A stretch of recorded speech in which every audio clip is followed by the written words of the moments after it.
সালটা ছিল 1953। চার্লি নামের একজন পাইলট তার বন্ধুদের সঙ্গে নিজের জন্মদিনে আনন্দ করছিল। চার্লি দ্বিতীয় বিশ্বযুদ্ধের সময় পাইলট ছিল। মাঝে মধ্যে এক জায়গা থেকে অন্য জায়গায় জিনিসপত্র আনা নেওয়া করত, অবশ্য বেআইনি জিনিসপত্র। বন্ধুদের সাথে সেখানে আনন্দ করার সময় হঠাৎ একজন গরিব মানুষ চলে আসে। চার্লি ওই গরিব মানুষটাকে কোনো সাহায্য না করে সেখান থেকে বের করে দেয়। যাই হোক, পরের দিন চার্লি একটা নতুন কাজ পায়। কাজটা হচ্ছে তাকে কিছু দামি এবং বেআইনি জিনিসপত্র কোথাও লুকিয়ে রাখতে হবে। চার্লি দেরি না করে ওই জিনিসপত্রগুলো নিয়ে প্লেনে রওনা দিয়ে দেয়। সে প্রায় একটা নির্দিষ্ট জায়গায় জিনিসপত্র লুকিয়ে রাখত। তবে এবার তার দেখা হয় ইনুইচ নামে একটা আদিবাসী দলের সাথে। এই আদিবাসীরা বরফে ঢাকা জমিতে বসবাস করে, প্রকৃতির সাথেই তাদের জীবন জড়িয়ে থাকে। এই দলে দুজন লোক চার্লিকে জিনিসপত্র রাখতে সাহায্য করে। এরপর তারা চার্লিকে তাদের একটা ছোট তাঁবুতে নিয়ে যায়। চার্লি সেখানে 20 বছর বয়সের একটা অসুস্থ মেয়েকে দেখতে পায়। মেয়েটার শরীর খুব খারাপ। ওই আদিবাসীরা চার্লিকে অনুরোধ করে যে মেয়েটাকে শহরের কোনো হাসপাতালে নিয়ে যাওয়ার জন্য। চার্লি না করে দেয় এবং সেখান থেকে চলে আসতে যাবে এমন সময় দুজন লোক চার্লিকে থামিয়ে মূল্যবান হাতির দাঁত দেখায়। আসলে এই মূল্যবান হাতির দাঁতের বদলে মেয়েটাকে তারা চার্লির সঙ্গে শহরে চিকিৎসা করাতে পাঠাতে চেয়েছিল। চার্লি হাতির দাঁতের লোভে রাজি হয়ে যায়। চার্লি ওই মেয়েটাকে প্লেনে বসিয়ে আবার যাত্রা শুরু করে। চার্লি মেয়েটার সাথে কথা বলে, কিন্তু মেয়েটা তো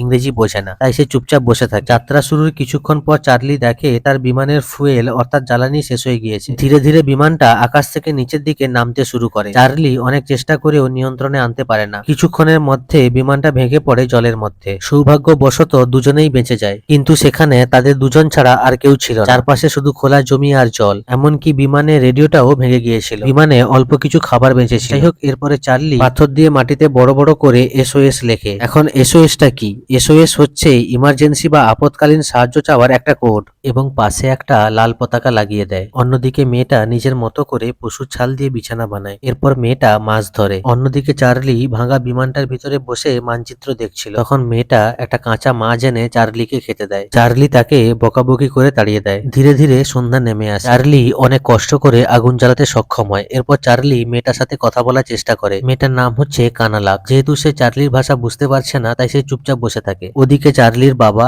তার বন্ধুরা এবং চার্লির প্রেমিকা সবাই চিন্তায় পড়ে। এতক্ষণ হয়ে গেল, এখনো ফিরলো না কেন? এমনকি তার সঙ্গে যোগাযোগ করাও যাচ্ছে না। পরের দিন সকালবেলা কোনো সাহায্য না পেয়ে চার্লি প্রচন্ড রেগে যায়। চার্লি হতাশ হয়ে আবারও মানচিত্র দেখা শুরু করে এবং সে দেখতে পায় প্রায় 100 মাইল দূরে একটা গ্রাম আছে। তখন চার্লি তার বন্দুক এবং অল্প কিছু খাবার নিয়ে বেরিয়ে পড়ে। কানালাকের জন্য অল্প কিছু খাবার রেখে যায় এবং যাওয়ার আগে তাকে বলে, তুমি আমার সঙ্গে যেও না, কারণ তুমি অসুস্থ। চিন্তা করো না, আমি কোনো সাহায্য পেলেই তোমার জন্য একটা প্লেন পাঠাবো। এরপর চার্লি হাঁটতে থাকে। অনেক মাইল হাঁটার পরও সে কাউকে দেখতে পায় না। দেখতে দেখতে বিকাল হয়ে যায়। সেই সাথে বৃষ্টিও শুরু হয়। প্রচন্ড ঠান্ডা। আগুন জ্বালাতে ব্যর্থ হয় চার্লি। কোনোভাবে কাঁপতে কাঁপতে সেই রাতটা কেটে যায় চার্লির। পরের দিন চার্লি আবারও হাঁটা শুরু করে। বেশ কিছু দূর যাওয়ার পর একটা জায়গায় সে বিশ্রাম নেয় এবং সেখানে সে ঘুমিয়ে পড়ে। এরপর কাহিনী ফ্ল্যাশব্যাকে যায়। দেখা যায় চার্লি এবং তার ভাই একটা যুদ্ধ বিমানে ছিল। তারা কোনো একটা শহরের উপর বোম ফেলছিল। চার্লির ভাই চার্লিকে আটকানোর অনেক চেষ্টা করে, কিন্তু চার্লি তার কোনো কথা শোনে না। কাহিনী আবার বর্তমানে ফিরে আসে। আমরা দেখতে পাই চার্লির ঘুম ভেঙে গেছে। ঘুম ভেঙে চার্লি দেখে সেখানে অসংখ্য মশা,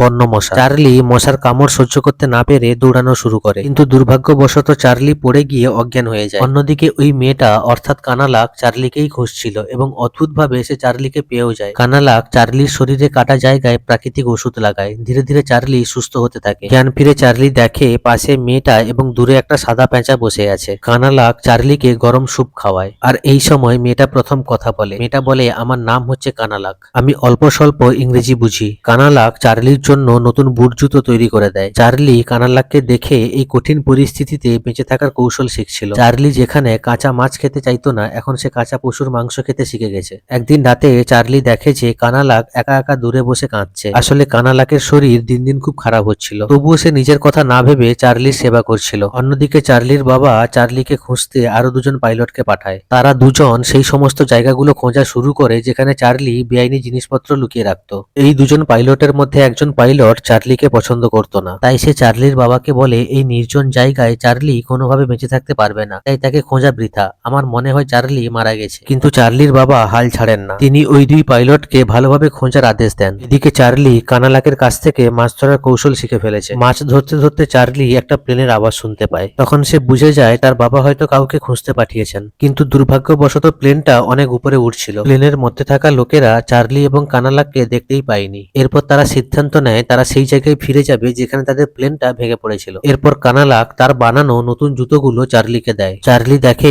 এই জুতো পরে জলের মধ্যেও হাঁটা যাচ্ছে। এরপর তারা হাঁটা শুরু করে। হাঁটতে হাঁটতে কিছু দূর যাওয়ার পর তারা দুজনে দূরে একটা ভাঙা প্লেন দেখতে পায়। ওই প্লেনের মধ্যে ঢুকে চার্লি একটা কঙ্কাল দেখতে পায়। কঙ্কালটা দেখে কানালাক ভয় পেয়ে যায়। চার্লি সেই মৃত লোকটার কিছু জিনিস যেমন বন্দুক নিজের কাছে নিয়ে নেয়। কিন্তু এই জিনিসটা কানালাকের ভালো লাগে না, তাই তারা মৃত ব্যক্তিটাকে তার জিনিসপত্র সমেত কবর দিয়ে দেয়। রাতে কানালাক চার্লিকে বলে, আমাদের ধর্ম মতে যখন কেউ মারা যায় তখন তার আত্মা চাঁদের দেশে চলে যায়। সেখানে তার শিকার করার জন্য জিনিসপত্রের দরকার হয়, তাই মানুষকে তার জিনিসপত্র সমেত কবর দেওয়া উচিত। এমনকি কানালাক চার্লিকে এও বলে যে যখন কারুর সাহায্য করার সুযোগ পাবে তখন তাকে অবশ্যই সাহায্য করবে। এই কথা শুনে চার্লির নিজের জন্মদিনের সেই রাতটার কথা মনে পড়ে যায়। সেদিন রাতে চার্লি ওই গরিব লোকটাকে সাহায্য না করে তাড়িয়ে দিয়েছিল। অন্যদিকে চার্লির বাবা চার্লির কোনো খবর না পেয়ে তিনি ধরে নেন যে চার্লি হয়তো আর এই পৃথিবীতে নেই। এই খবরটা তিনি চার্লির প্রেমিকাকেও জানিয়ে দেন। এদিকে চার্লি এবং কানালাক হাঁটতে হাঁটতে সেই জায়গায় পৌঁছে যায়, অর্থাৎ যে জায়গায় তাদের প্লেনটা ক্র্যাশ করেছিল। কঠিন পরিস্থিতিতে কিভাবে বেঁচে থাকতে হয় সেটা কানালাক ভালোভাবেই জানে। তাই সে বুদ্ধি খাটিয়ে বরফের মধ্যে পাথর সাজিয়ে হাত তৈরি করে যাতে শিকার নিজেরাই তাদের ফাঁদে চলে আসে। দেখতে দেখতে দিন কেটে যায়, সপ্তাহ কাটে, মাসও কেটে যায়। প্লেনের মধ্যে একাই চার্লির সময় কাটত। একদিন আবারও সে যুদ্ধের খারাপ স্মৃতির স্বপ্ন দেখে, কিন্তু এবার সে তার স্বপ্নে তার ভাইকে নয় বরং কানালাককে দেখতে পায়, যে তাকে বোমা ফেলতে নিষেধ করছিল। ঘুম ভেঙে চার্লি দেখে তারা যেখানে ফাঁদ পেতেছিল সেখানে কিছু হরিণ এসেছে। চার্লি সময় নষ্ট না করে হরিণ শিকার করে এবং চার্লি হরিণ শিকার করতে সফলও হয়। দুজনে মিলে অনেকদিন পর পেট ভরে খাবার খায়। খাবার শেষের পর কানালাক হরিণের চামড়া দিয়ে জুতো আর পোশাক বানাতে শুরু করে। রাতের বেলায় চার্লিকে কানালাক তার পরিবারের গল্প শোনায়। সে বলে, এক বরফ ঝড়ে আমার বাবা মারা গিয়েছিল আর আমার মা আমাদের জন্য খাবার আনতে গিয়ে বরফের মধ্যে হারিয়ে গিয়েছিলেন। এভাবে সুখ দুঃখের কথা বলতে বলতে রাতটা কেটে যায়। পরের দিন কানালাক চার্লির জন্য পশু ছাল দিয়ে উষ্ণ পোশাক তৈরি করে দেয় যাতে ঠান্ডায় চার্লির কোনো অসুবিধা না হয়। ধীরে ধীরে তাদের যাত্রা আরো কঠিন হয়ে ওঠে। চারিদিকে শুধু হাড় কাঁপানো ঠান্ডা আর বরফ। সেখানে তাদের দুজন ছাড়া আর কেউই নেই। কানালাকের শরীর প্রচন্ড খারাপ হয়ে যায়। সে রক্ত বমি করতে শুরু করে। চার্লি তাকে ছুটে এসে জড়িয়ে ধরে। চার্লি একটা কাঠের সহায় বানায় এবং তাকে পিঠে টেনে নিয়ে যাত্রা শুরু করে। অন্যদিকে চার্লির বাবা চার্লির মৃত্যুর ঘোষণা করে বলে, আমি নিজের ছেলেকে শেষবারের মতো দেখতেও পেলাম না, সে যেন ভালো থাকে। আমি তার আত্মার শান্তি কামনা করি। এমনকি সেখানে উপস্থিত সবাই একসাথে চার্লির জন্য শোক পালন করা শুরু করে। এদিকে চার্লি কানালাককে পিঠে নিয়ে এগিয়ে যাচ্ছিল। রাত্রে চার্লি একটা তাঁবু বানিয়ে বিশ্রাম করে। কানালাক তাকে একজোড়া জুতো দিয়ে বলে, এই জুতোগুলো হয়তো তোমাকে আমার দলের মানুষের কাছে পৌঁছে দেবে, সাবধানে যেও। চার্লি বুঝতে পারে যে কানালাক হয়তো আর বেশিক্ষণ বাঁচবে না। সে তাকে জড়িয়ে ধরে কাঁদতে থাকে। এই অসহায় যাত্রাপথে এই নির্জন জায়গায় একমাত্র কানালাক তার সাথী ছিল। কাঁদতে কাঁদতে চার্লি ঘুমিয়ে পড়ে। ঘুম ভেঙে দেখে কানালাক সেখানে নেই।